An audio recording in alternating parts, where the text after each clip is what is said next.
নিয়ন্ত্রণ হারিয়ে বালুবাহী গাড়ি খাদে, চালকের মৃত্যু, আহত 3। শ্রীনগর থানার অন্তর্গত মলয়নগর নেপালি টিলা এলাকায় একটি মর্মান্তিক সড়ক দুর্ঘটনা ঘটেছে। সোমবার সকালে দ্রুত গতিতে চলা একটি বালুবাহী গাড়ি নিয়ন্ত্রণ হারিয়ে প্রায় 40 ফুট নিচে খাদে পড়ে যায়।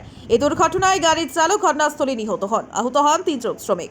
আহতদের মধ্যে একজনের অবস্থা আশঙ্কাজনক বলে জানা গেছে। নিহত চালকের নাম রাকেশ দেবনাথ, বয়স 38। তার বাড়ি আনন্দনগর 10 নম্বর পাড়ায়। তিনি স্ত্রী ও 2 ছেলে রেখে গেছেন। স্থানীয় বাসিন্দাদের অভিযোগ, প্রতিদিন সকালে দ্রুত গতিতে বালিবাহী গাড়িগুলো চলাচল করায় এমন দুর্ঘটনার আশঙ্কা ছিল।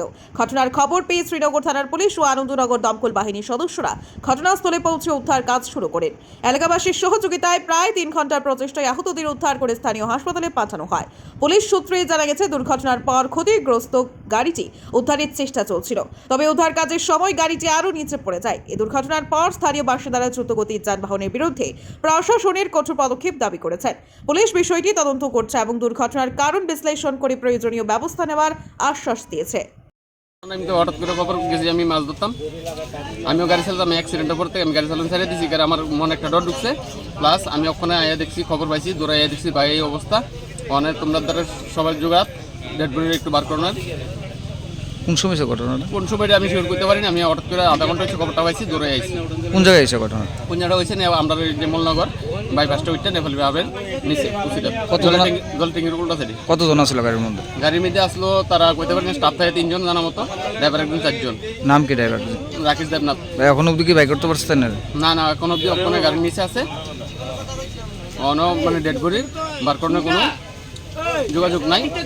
আর আমরা যে পায়ের চার বেজে আছে কোনো যোগাযোগ নাই। আছে তারা দেখে গেছে, এখন এটা কি করান। বিয়ে শাদী করছেন? বিয়ে শাদী করছে, বউ আছে, বাচ্চা আছে,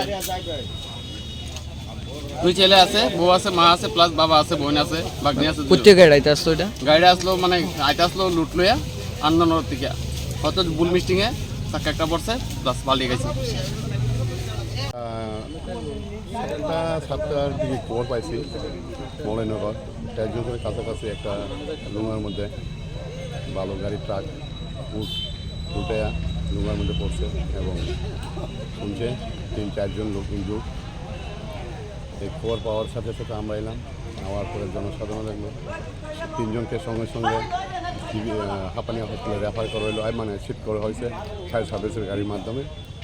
আর গাড়িটা এখন ট্রেনের সাহায্যে উঠে একজন লোককে আহত অবস্থায় উদ্ধার করি এখন এবং জিবি হাসপাতালে পাঠাইছি। ওনার নাম হচ্ছে রাকেশ দেবনাথ, বাবার নাম নিমাই দেবনাথ, বাড়ি আনন্দনগর। এ পর্যন্ত আমাদের কাছে। যিনি গাড়ির তলে প্রায় 2-3 ঘন্টা পরে তোলা হয়েছে, ওনাকে না আমরা ক্র্যাঙ্ক যতটুকু আইতে সময় লাগছে ততটুকু আমাদের সময়, কারণ ক্র্যাঙ্ক ছাড়া তো গাড়িটাকে আমরা না উঠিয়ে লোকটাকে উদ্ধার করার মতো কোনো সুবিধা ছিল না, যার জন্য যা ক্র্যাঙ্ক আসতে সময় হলো তাই। আহত অবস্থায় তুলছেন না নিহত অবস্থায় আপনার তোলা? এখন আহত নিহত আমি কিছু বলতে পারবো না। আহত অবস্থায় আমরা দমকল কর্মীরা এলাকাবাসী তো সবসময় সহযোগিতা করে।